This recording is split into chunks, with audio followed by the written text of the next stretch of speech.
Marcos 11, 22, 23 e 24. É a base do que nós cremos e nós vamos dar uma visitadazinha nesses textos hoje. Fica comigo.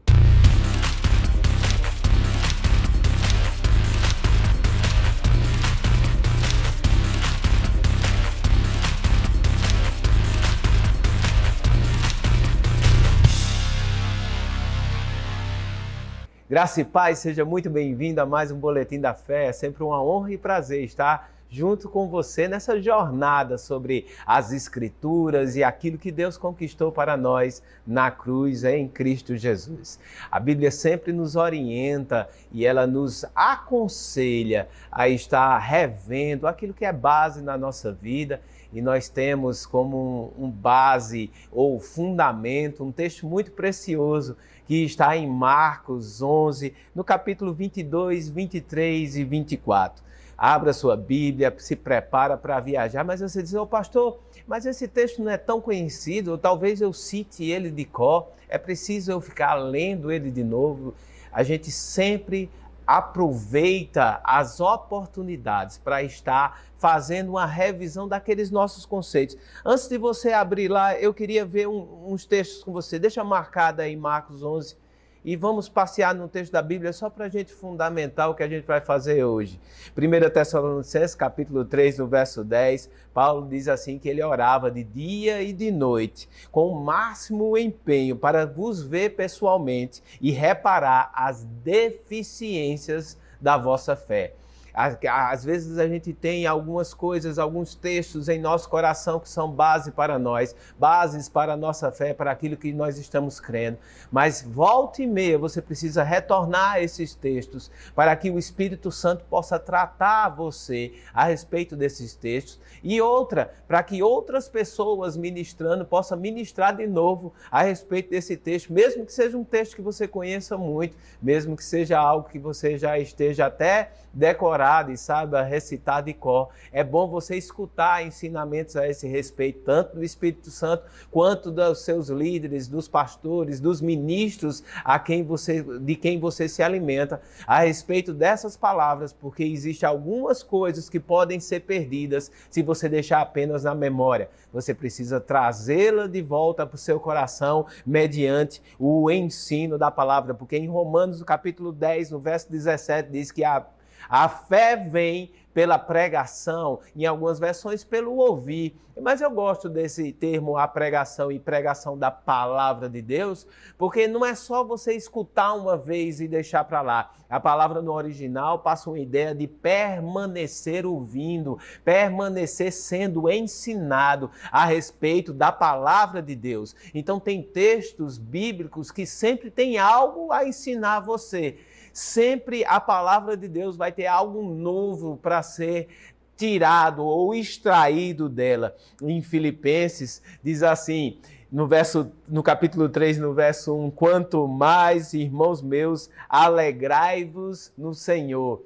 Numa outra versão, nessa mesma passagem, diz assim, meus amados, nunca limite a sua alegria ou deixem de se regozijar na maravilhosa experiência de conhecer nosso Senhor Jesus. A viagem na palavra, a viagem no ensino sempre nos leva a lugares em Cristo que nós ainda não conhecemos. E ele continua, a mim não me desgoste e é segurança para vós outros o que eu escreva as mesmas coisas. Então, da mesma maneira que você não deve ficar chateado de escutar a mesma coisa, para mim não é problema nenhum continuar pregando a mesma coisa para você, porque é segurança para vós e para mim também que você escute as mesmas coisas e que suas deficiências na fé sejam corrigidas pela palavra de Deus, que sempre está gerando fé em nós e nos ensinando algo novo.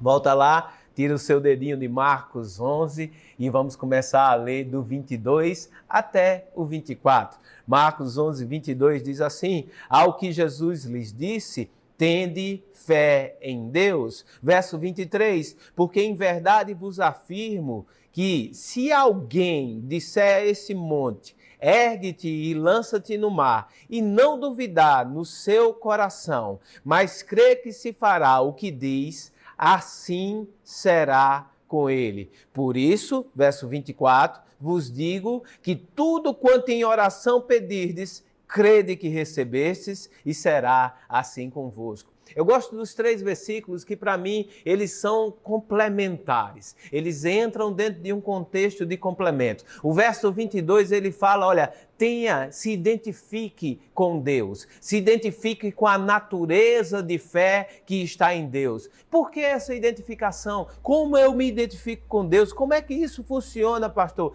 Funciona no sentido de que Deus, quando lhe criou, ele depositou em você. Primeiro, ele lhe criou a imagem e semelhança dele. Em espírito, somos a imagem e semelhança de Deus aqui na terra. Nessa criação do espírito, ele nos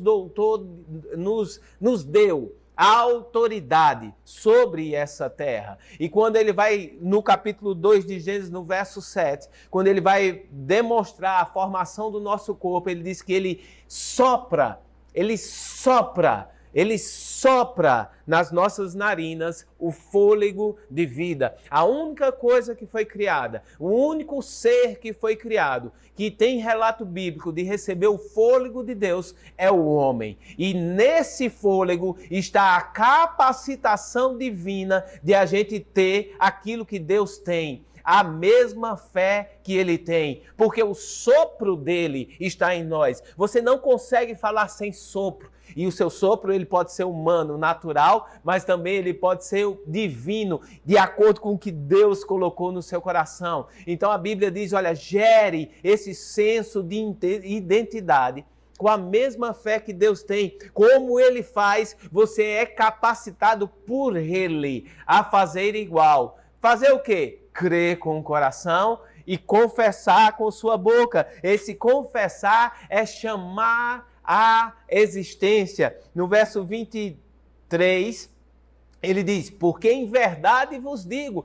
Ele não está dizendo algo que ainda vai ser. Ele está declarando uma realidade que já é mediante a identificação que nós temos em Deus por causa da criação. Jesus diz, isso é uma verdade. Aquele que disser e não duvidar no seu coração, aquilo que ele falou vai acontecer. A Bíblia diz, em verdade vos afirmo, que se alguém, ele não está dizendo que se um crente, ele não está dizendo que se um cristão, ele não está determinando que isso é específico de uma religião ou de um grupo de pessoas, mas ele está dizendo que isso é uma característica da humanidade. Ele está dizendo, se alguém, se um homem ou uma mulher crer com o coração e falar com sua boca, isso vai acontecer. Aí você pode me perguntar, pastor, que é isso? Que poder é esse que tem nas palavras? Exatamente. A palavra tem poder. Em Provérbios, capítulo 18, no verso 20,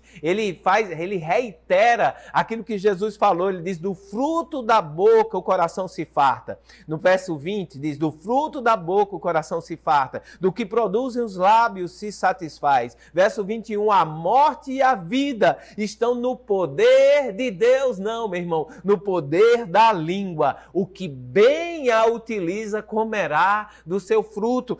A Bíblia, ela ressalta aquilo que Jesus está falando e o próprio Jesus, ele diz lá em Mateus 12, 34, ele diz, raça de víboras, como podereis falar coisas boas sendo maus? Porque a boca fala o que está cheio o coração. Jesus, ele determina que o falar tem poder, mas o falar manifesta o que o seu coração está cheio. E você pode perguntar, pastor, mas as palavras têm tanto poder para todo o homem? Então, qual é a diferença de ser cristão e não ser cristão? A diferença está justamente naquilo que Jesus falou. O seu coração, só como homem, não tem a capacidade suficiente de crer na grandiosidade de Deus. A nossa humanidade, quando a gente perde o relacionamento com Deus, a gente fica limitado. Então, as nossas falas se resumem àquilo que eu posso ver e pegar. Então eu sou limitado pelas coisas naturais, porque o sobrenatural não me é acessível, uma vez que eu não tenho Jesus. Outra coisa também, quando eu não tenho Jesus, os meus desejos estão corrompidos pelas minhas concupiscências, pela minha concupiscência, pela minha carne corrompida pelo pecado. O meu desejo fica corrompido. O que eu quero não é exatamente o melhor para mim, mas é um desejo fútil do meu próprio deleite para gastar com minhas próprias coisas. Então, eu tenho uma limitação quando não tenho Jesus de ter uma arma poderosa na minha mão, mas não ter a maturidade de saber utilizar. É como se eu pegasse um revólver e botasse na mão de uma criança. Vai dar errado, meu irmão. E muita gente tem errado naquilo que fala, naquilo que declara, ou declara desgraça na sua vida, ou declara até coisas boas, tem intenções boas de funcionar e dar certo, mas, meu irmão, sem Deus, nada pode prosperar. Sem Deus não existe vida. Sem Deus, tudo que nasce num ambiente onde Deus não está, está com a sentença de morte já em cima. Então, eu posso ter até intenção boa, mas sem Deus eu não consigo fazer coisas que gerem vida. Já o cristão, já o homem que entregou sua vida a Jesus, que Jesus entrou na sua vida, o Espírito Santo habita dentro do seu coração, Deus, através da nova aliança, através da graça, Ele estende os nossos limites e agora nós podemos crer no sobrenatural. Eu não sou mais limitado naquilo que eu posso crer no meu coração e confessar na minha boca, as coisas naturais que estão ao meu redor. Eu não me limito à desgraça ou à doença. Eu não me limito às minhas limitações naturais, os meus limites naturais. Mas Deus expande os meus limites através do Espírito e me concede crer no sobrenatural. Agora, além de agir e de falar como Ele fala, eu posso crer como Ele crê. E através da Bíblia, o meu horizonte é ampliado e agora eu tudo posso naquele que me fortalece. Agora eu não sou mais definido pelas minhas limitações, mas eu sou definido daquilo que Deus fala ao meu respeito através da palavra dele. E os meus limites que antes eram naturais, agora estão estabelecidos em Deus e eles são agora sobrenaturais. Limitações sobrenaturais. E o sobrenatural, meu irmão, eu falo de limitação e até me dói no coração, porque os meus limites sobrenaturais são ilimitados. Até onde você pode chegar em Deus? Até onde você pode ir em Deus? Você tem que descobrir isso na palavra dele e andar de acordo com essa palavra. Encha o seu coração com essa palavra. E o verso 24 de Marcos 11, ele faz justamente uma junção. Eles, olha, se identifique com aquilo que já está em você. Essa é uma realidade natural que foi feita em Deus. Você crendo com o coração, falando com sua boca, vai acontecer. Então começa a expandir ou a amadurecer ou a ser treinado. Como é que você vai utilizar essa sua ferramenta celestial ou esse estilo de vida, crendo e confessando, essa maneira de andar nessa terra, porque fé não é somente uma ferramenta, fé é um estilo de vida. Como eu faço para fazer esse estilo de vida ser divino na minha vida? Ele diz, quando estiverdes orando. Quando num ambiente de oração, em cima da palavra de Deus, a palavra que gera fé, nesse ambiente de oração, orando em cima de uma palavra, meu irmão, existem palavras que vai chegar para você, que com certeza, ou já chegaram, que com certeza elas confrontam com sua realidade. Você recebe uma palavra de prosperidade em meio à falta. Você recebe uma palavra de cura em meio à doença. Ela vai confrontar com a realidade que você está. E como é que você resolve para você poder crer e não somente repetir como um assentimento mental? Ore em cima dessa palavra. E nesse ambiente de oração, tudo que em oração foi inspirado dentro do seu coração, foi depositado dentro do seu coração, abra a sua boca e fale, decrete, estabeleça. Você estabelece a realidade de Deus no ambiente de oração. Quando ele cai no seu coração, você estabelece essa realidade na sua vida. João, escrevendo para o amigo dele, ele dizia: eu fico feliz, no capítulo, no 1 João 3, eu fico feliz porque tu fizesses da verdade a tua verdade. E como é que eu transformo a verdade bíblica na minha verdade? No ambiente de oração. É nesse ambiente, orando. Quando estiverdes orando, crede que recebestes. Crede que recebestes. No ambiente de oração é onde vai ser firmado essa crença dentro do seu coração, ao ponto de você falar e as coisas acontecerem na sua vida. Eu queria encerrar no texto que está em Hebreus, no capítulo 4, no verso 14, que diz assim: tendo, pois, a Jesus, o Filho de Deus, como grande sumo sacerdote, que penetrou os céus, conservemos firmes a nossa confissão. Aquilo que foi estabelecido dentro do seu coração, meu irmão, ele deve continuar na sua boca. Continua falando, embora ninguém veja, não esteja nada natural acontecendo, mas você não é limitado pelo natural. O sobrenatural está dentro de você e você manifesta os céus na terra através da sua confissão. Verso 15, porque não temos um sumo sacerdote que não possa se compadecer das nossas fraquezas. Em outra versão ele diz, ele entende a humanidade. Ele entende o que você está passando. Antes foi ele tentado em todas as coisas à nossa semelhança, mas sem pecado. Embora ele tenha sido tentado, ele não pecou. Verso 16, acheguemo-nos. Eu gosto do acheguemo-nos. Dá uma ideia de conforto, de algo aberto para você se jogar nos braços. Ele diz, acheguemo-nos, portanto, confiadamente, junto ao trono da graça. Em outra versão diz, onde o amor está entronizado, a fim de recebermos misericórdia e acharmos graça para socorro em ocasião oportuna. Em outra versão diz, no nosso tempo de fraqueza. A Bíblia nos convida a um ambiente de oração, diante do trono da graça de Deus, onde o amor está entronizado, um lugar de conforto, meu irmão, um lugar bom, onde você vai chegar com a palavra e dizer, Pai,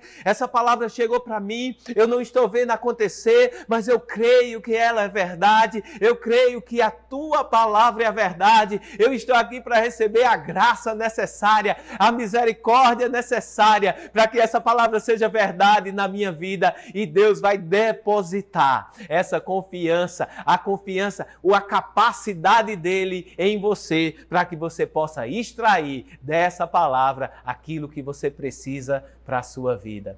É uma honra enorme estar com vocês, meu irmão. Eu queria orar com você nesse momento.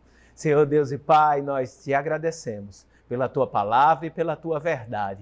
Nós te agradecemos pelo teu amor, pelo teu carinho. Eu te agradeço por cada irmão que está escutando essa palavra hoje.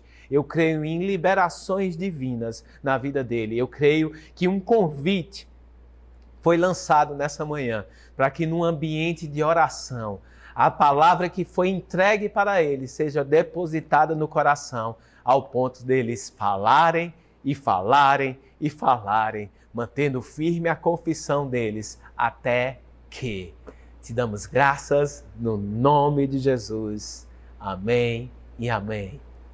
Uma honra enorme estar com vocês. Não deixa de dar o teu like. Não esquece, compartilha essa mensagem para alguém. Você conhece alguém que precisa escutar essa mensagem? Vai lá, compartilha, entrega, faz acontecer. Também se inscreve no nosso canal, meu irmão. É importante para esse algoritmo que diz aí do YouTube, para ele continuar levando essa mensagem para pessoas e possam escutar. Então vai lá, não custa nada para você, se inscreve, ativa o sininho, a notificação, para sempre que um vídeo novo sair, você está lá sempre sabendo que está lá para você assistir. É uma honra enorme, amamos vocês, fiquem em paz.